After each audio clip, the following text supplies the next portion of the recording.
Le ministre iranien des Affaires étrangères Abbas Araqchi a annoncé ce vendredi que le détroit d'Ormuz était entièrement ouvert aux navires commerciaux, et ce pour toute la durée restante du cessez-le-feu de 10 jours conclu entre Israël et le Liban. Il a précisé que les navires sont désormais autorisés à emprunter l'itinéraire coordonné annoncé par l'Organisation des ports et des affaires maritimes du pays.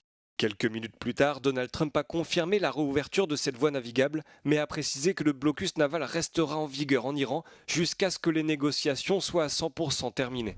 Ce qui, selon le président américain, devrait intervenir dans les prochains jours, la plupart des points ayant déjà été négociés. Il a également précisé que Téhéran, avec l'aide de Washington, avait retiré ou était en train de retirer toutes les mines maritimes placées ces dernières semaines.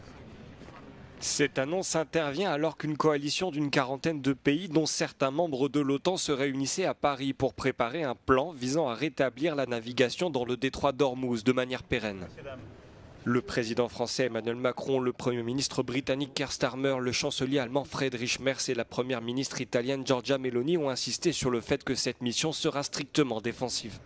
La coalition a été poussée à élaborer un plan après que le président américain a lancé un ultimatum à ses alliés. Cependant, Donald Trump a rejeté la proposition des pays de l'OTAN d'aider sur le détroit d'Ormuz, assurant qu'ils avaient été inutiles lorsqu'il avait eu besoin d'eux.